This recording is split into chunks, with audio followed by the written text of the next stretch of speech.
What you mean is, not like you.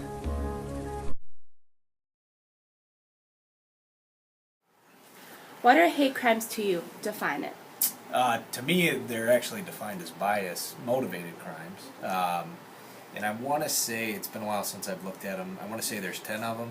So any crime that's done, just call it an assault, if it happened because of somebody's religion or somebody's color or that type of thing, sexual orientations in there. Hate crimes are motivated by race, religion, national origin, sex, age, disability, or sexual orientation.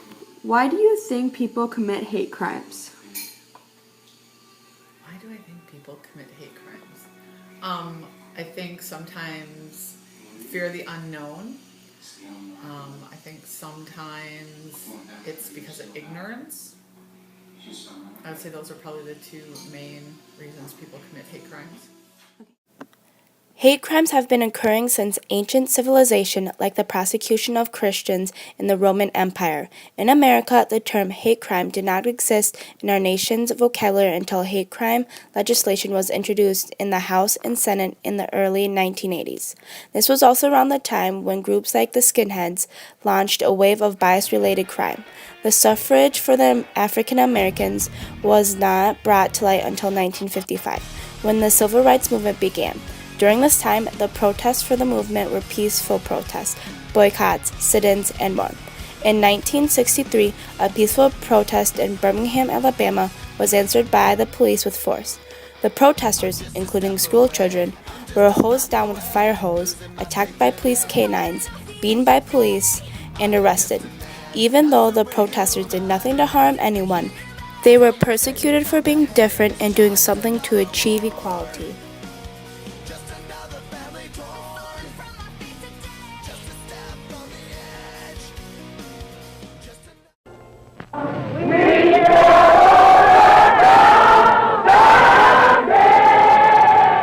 In May of 1963, protest against segregation in Alabama brought the issue of racial conflict to a head.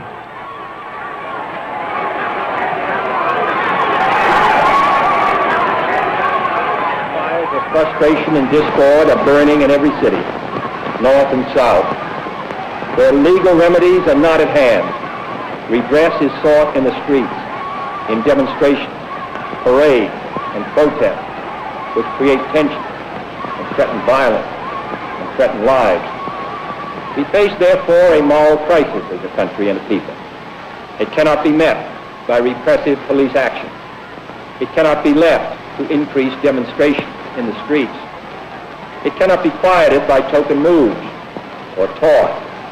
It is a time to act in the Congress, in your state and local legislative body, and above all, in all of our daily lives. It is not enough to pin the blame on others, to say this is a problem of one section of the country or another, or to deplore the facts that we face.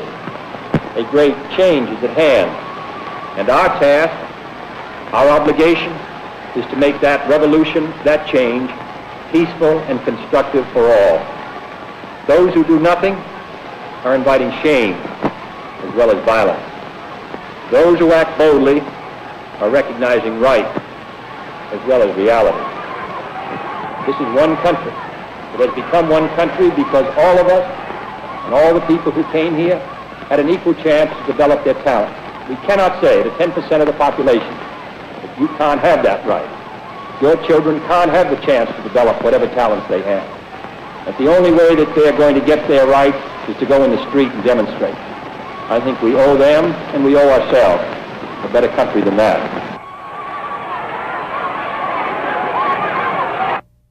Ku Klux Klan is a secret organization developed in the southern U.S., becoming active several years after the Civil War, which aimed to suppress the newly acquitted powers of the blacks and to oppose carpetbaggers from the North. The Klan was responsible for many lawless and violent acts. They used murder and torture of black individuals in order to stir fear into the larger black population so they would discontinue continue pursuing civil rights. Members wore a hooded white costume, a disguise intended to represent the ghosts of the Confederate dead. To avoid identification and frighten victims during nighttime raids, the Klan would burn crosses and stage rallies, parades and marches denouncing immigrants, Catholics, Jews, blacks, and organized labor. They would also lynch people, bomb black schools and churches, and use violence against blacks and whites activists in the South. In the 1830s, After the President attack on Andrew Pearl Jackson Harbor, granted the Indian the Removal Japanese Act, were forced authorizing to him leave to their grant homes, unsettled lands jobs, west of the businesses, Mississippi. and lives In exchange behind, for the only Indians' with one land suitcase within the per existing person state to go borders, to many internment tribes camps. went peacefully, At but the many internment camps, tribes resisted the Japanese were housed in relocation. barracks. The Cherokees, Sometimes who were entire forcibly families moved by the lived government, in were one-room decreased cells. by 4,000 Some camps of their were people located where on the way weather west, conditions were which not became always known as the favorable. Trail of Tears. The camps were also guarded by the U.S. military personnel and a barbed wire perimeter. The food proportions were small, food starchy, and dull. Most meals consisted of potatoes and bread. The camps had schools, medical care, camp newspapers, and sometimes musical entertainment. The internment camps were an attempt to copy the Japanese normal way of life. Internees were paid by the government to do work in the camps per month. Even though they were not physically abused or beaten, the American Japanese were still discriminated for something they did not have any take in. During the entire war, only 10 people were convicted of spying for Japan, and they were all Caucasian. Military authorities therefore determined that all of them, citizens and aliens alike, would have to move. Evacuation. More than 100,000 men, women, and children, all of Japanese ancestry, removed from their homes in the Pacific Coast states to wartime communities established in out-of-the-way places. Different relocation centers in unsettled parts of California, Arizona, Utah, Idaho, Wyoming, Colorado, and Arkansas. The Army provided housing and plenty of healthful, nourishing food for all. Their parents, most of whom are American citizens, and their grandparents, who are aliens, immediately wanted to go to work. At Manzanar, they built a lath house and began rooting guayuli cuttings. The plants, when mature, will add to our rubber supply. At Parker, they undertook the irrigation of fertile desert lands. Meanwhile, in areas away from the coast and under appropriate safeguards, many were permitted to enter private employment, particularly to work in sugar beet fields where labor was badly needed. Now, this brief picture is actually the prologue to a story that is yet to be told. The full story will begin to unfold when the raw lands of the desert turn green, when all adult hands are at productive work on public lands or in private employment.